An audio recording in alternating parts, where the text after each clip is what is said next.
Hello everyone, welcome back to another episode of the Success Academy. I'm Shashank Dias, and in this video, we are going to be discussing speaking part 2. Now, if you watched our previous video, we already discussed certain elements of speaking part 1. We also discussed a few questions, alright? So in this video, we're going to be looking at 2 speaking part 2 questions. Now, I did promise you that I would cover more speaking part 1 questions in the previous video. But we will be doing that, and we will be doing that in the coming weeks. But today I thought, okay, now we covered part 1, we covered a bit of questions. So let's now look at speaking part 2, since this is what most people struggle with. So you already know that the speaking test is divided into 3 sections, part 1, part 2, and part 3. All right. Part 1 is relatively easy because they ask questions about yourself. Part 2 is where a lot of people struggle with because you get a random topic, you get one topic, you don't even get options, and you have to speak for 2 minutes on this particular topic with close to about 45 seconds to 1 minute of preparation time.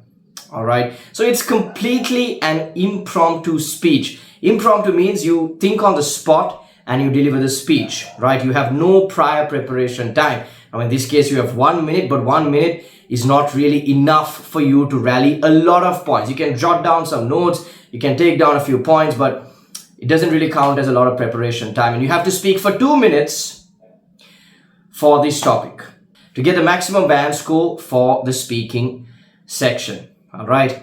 So in this video, I will take 2 specific topics of speaking part 2, and then I will also give you sample answers. But before that, before I get into the questions and answers, let's discuss a few things that you can do in order to improve your ideas, in order to improve how you speak at the speaking test. Now, a big problem that people have is, number 1, they don't have the right vocabulary. So obviously their English knowledge is not good enough for them to speak confidently at the speaking test. In order to improve this and in order to build up your confidence, in order to build up your fluency, because coherence and fluency is one of your main marking criteria. If you are not fluent with what you are saying, then obviously you're not going to get a good mark. You're not going to get a good band score for the speaking test. What does fluency mean? Fluency means your ability to speak confidently without getting stuck. All right. For example, if you were asked a question, okay, let's say the question was, describe something healthy that you enjoy doing. Now, if you answer that question like this, I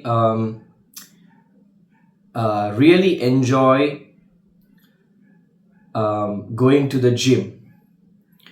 When I go to the gym, I'm able to do my exercises. Now, that is really boring to listen to, right? And it's unfortunate because this is how most people speak. Not just in English, but even in Sinhala, a lot of people incorporate fillers, like so. Words like this, sounds like this, when they get stuck, these are called filler words or filler sounds. All right. When you use filler words or filler sounds, you come across as incompetent. You come across as someone who is not confident in what they are saying.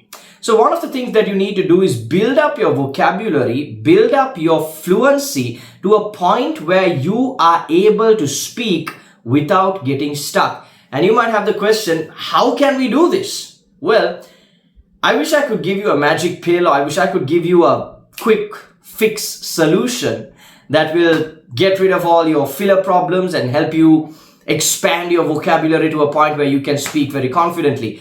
But unfortunately, the only thing that you really can do is practice every day, right? It sounds super simple and you might be thinking, hey, is that what you wanted to tell us? We already know we have to practice. Well, to be quite honest with you, anyone gets good at communication skills. Anyone gets good at speaking. I mean, the reason I am able to present like this without having a script is because I practice, right?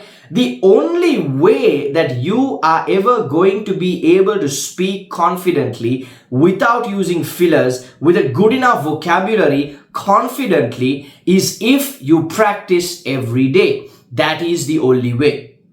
All right. Now, in order to improve your ideas, this is the second problem that people have. Sometimes even good English speakers, people that speak English on a day-to-day basis, really struggle with speaking impromptu or delivering an impromptu speech simply because they don't have the right ideas. They don't have a creative base of knowledge that they can use. They don't have a creative base of stories that they can use to expand their speech and speak confidently with the examiner or deliver a speech confidently in front of the examiner. All right.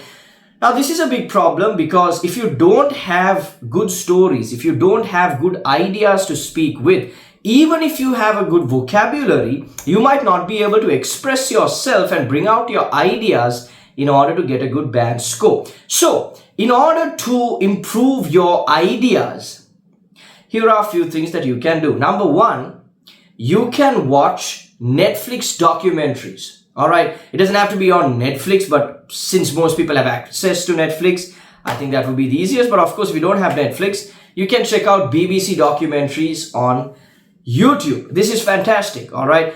You don't necessarily even have to watch these. You can listen to these. One of the things that I love to do is when I'm driving, I like to play a documentary that I'm interested in, maybe about history, maybe about animals, maybe about space. And I just listen to it as I'm driving. All right. And I might not register all the information that they're talking about, but one or two pieces of key information that fascinate me really stick with me. And then when the situation calls for it, I am able to use that in an example. All right. So watching BBC documentaries, Netflix documentaries can really help you build up a base of ideas, build up a base of knowledge, build up a base of facts that you can use when you are speaking at the test. All right. The second thing that you can do is listen to podcasts. Podcasts are fantastic, especially podcasts that revolve around a specific subject or maybe dives deep into specific topics. For example, I love listening to either the Lex Friedman podcast or the Joe Rogan podcast on, I wouldn't say a daily basis, but at least once every 2 days or once every 3 days. Again, as I'm driving, I would listen to the Joe Rogan or Lex Friedman podcast because I really like how both Joe and Lex take a person down a really deep road on their specific topic. And they do it in such a way that we don't even feel like we're being led down that topic. Because if you look at a Joe Rogan podcast, he usually starts off with a generic conversation about day-to-day topics with his guest, regardless of who that guest is. And he does something to make the guest really comfortable. Maybe has a cup of coffee with them. Usually it ends up being some kind of alcoholic drink. They even never mind. But they do a lot of things to make the guest comfortable and get in their zone. And they talk about things they're comfortable with. For example, they might talk about the guest's hobbies as opposed to talking about their specific topic or subject matter in which they specialize in. For example, when Elon Musk came on the show, it took Joe quite a bit of time to really dive into the business aspect of the conversation. In the beginning of the conversation, he was just having a very casual conversation about his family, about his kids, about his views on marriage, and things that were completely unrelated to what Elon Musk's specialty really is, which is business. All right. So I really like listening to those podcasts because it really takes us deep into a specific subject or topic. So similarly, you could listen to podcasts like this to enhance the ideas, facts, and knowledge that you can gather to use in your speaking topic.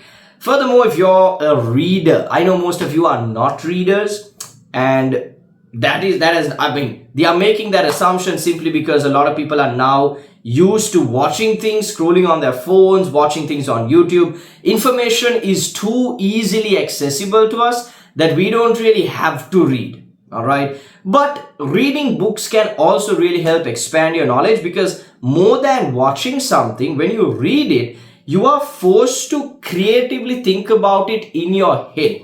All right. You're forced to creatively think about it in your head. Whereas if you watch a movie or watch a documentary, you can see the information being displayed on a screen. There's nothing for you to think with your brain. But if you read, you have to create these situations, or you have to create these ideas in your head. And it really sticks in your mind a lot better than watching something. All right.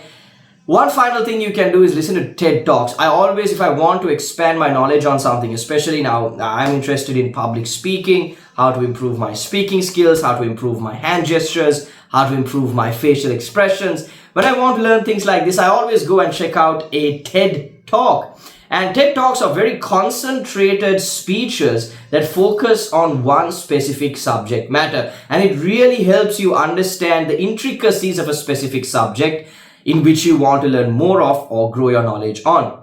Alright, so TED Talks are again a fantastic way to generate new ideas to use in your speaking test. Alright, so those are some of the ways that you can enhance your knowledge and speak better at the speaking test. Alright, so with that being said, let me give you 2 questions and 2 sample answers. Alright, the first question that I have selected is actually the first one that I used as a previous example. The question is, describe something healthy that you enjoy doing. You should say what it is, where you do it, who you do it with, and explain why you think that doing this is healthy. Alright, so I'll read the question again. Describe something healthy that you enjoy doing. You should say what it is, where you do it, who you do it with, and explain why you think it is healthy. One thing that I really enjoy doing is going to the gym.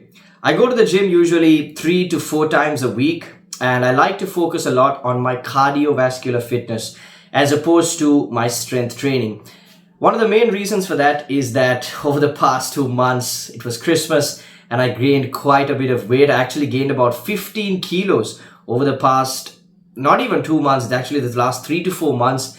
I've just been neglecting my health, and I've gained about 15 kilos over the past 4 months. So Christmas was really bad because I was eating a lot of food and I gained quite a bit of weight. So this year, I've made it my resolution to exercise regularly, go to the gym regularly, and try to cut down some of that weight. So that is the reason that I'm focusing more on my cardiovascular fitness now, which means I'm doing a lot of cardio-based exercises.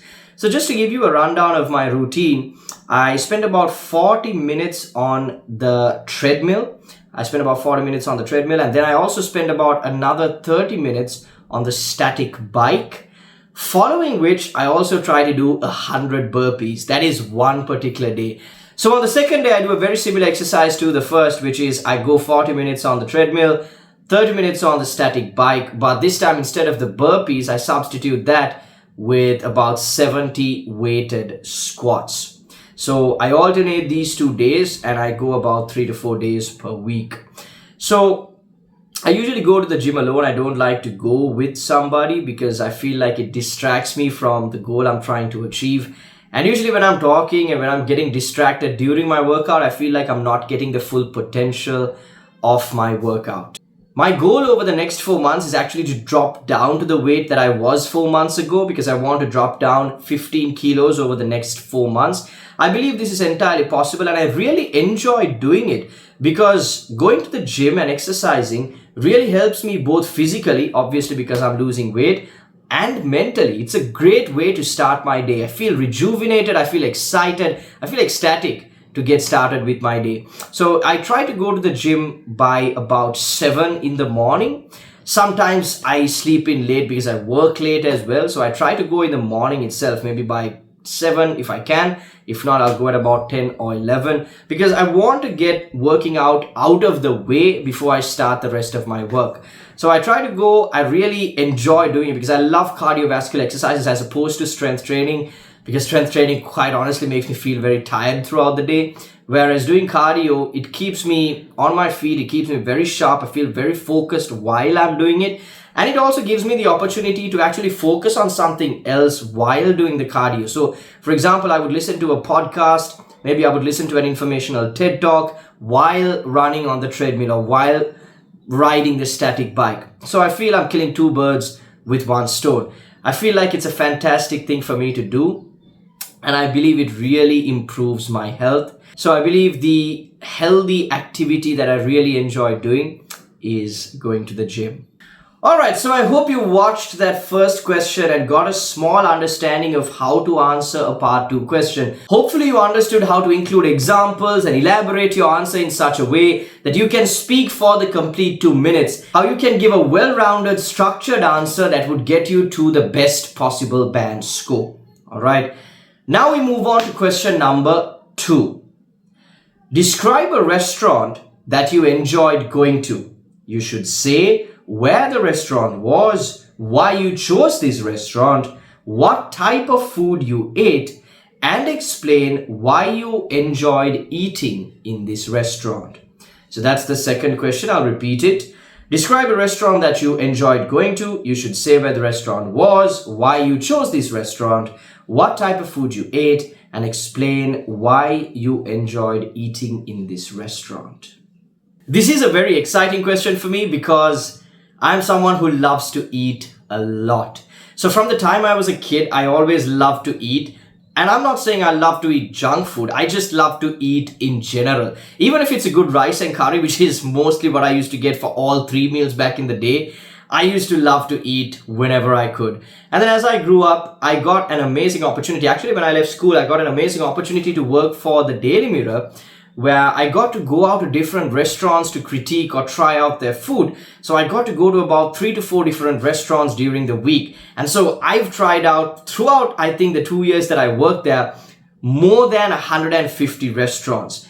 And it was amazing. So having to choose the best restaurant might be quite a difficult task. But I think if I really had to pin it down, one of the most amazing restaurants I've been to is this place called the Barbecue Station. Now, the reason I like this is because the food is of such amazing quality. Yes, it's a bit on the pricey end, but one of the things that I really like ordering from there is their 2-person platter. Now this consists, I believe, consists of 2 pieces of chicken, 2 sausages, 2 pieces of beef, 2 pieces of pork, a salad, and mashed potatoes. It's amazing. What I really like about this restaurant is the quality of the food they provide. They don't compromise in any way on the quality of the food. I mean, if I were to talk about the chicken, it comes in a honey glaze and it's just juicy, it's tender, and it's done really well, and it tastes unbelievable. I'm always on cloud 9 every time I try it out. I believe it's the best barbecue restaurant in Colombo. But their trump card is not even actually their barbecue. It's their homemade iced cream. I believe they have about 4 flavors. They have chocolate chip and they have blueberry. They have 2 other flavors that I can't really pin at this moment. Well, they also have a coconut honey ice cream, something of that sort. And it's delicious. I have to say, if you try out their homemade ice cream, you really wouldn't want to try out any other ice cream from anywhere else again. It's that good. So out of all the restaurants I've been to, I would definitely say that this one is the best. And what's interesting is I don't visit this quite frequently. I actually leave it for special occasions, because whenever I go to a place frequently, I start to lose the taste over time. And I start to think, so for example, there's this one burger place that I go to quite regularly. In fact, I go there about 3 to 4 times a week. But I don't enjoy it anymore. I mean, I like it, but I don't look forward to it. I don't think, hey, I want to go and have this burger every time I go there. But when I think of the Barbecue Station, I only save it for special occasions. So I might visit maybe once every 3 or 4 months. But when I do, I'm really able to feel the full flavors of everything they give. So because of those reasons, I believe that Barbecue Station is the best restaurant that I have been to so far. Alright guys, so I hope you understood how to answer a part 2 question. So that was the second question that I answered. I answered 2 questions in this particular video. I hope you got an understanding of, right, this is how I should answer a part 2 question. If you did, make sure to subscribe to the channel. Share this with a friend that is struggling to sit for the IELTS exam or gets nervous while speaking. Click that notification bell and also drop a thumbs up if you think this video was valuable. And one thing I really want you to do is comment down below whether this video was useful to you. If you learned something, please do let us know in the comments below. And also if you think that these videos are not valuable and you're not learning anything and you want us to pivot the type of content we are doing, do let us know in the comments below. But I really believe that what I'm doing is helpful to you. So please let me know that in the comments below. All right, guys, with that being said, we are done with the video today. I hope you learned something amazing. Until our next video, keep practicing.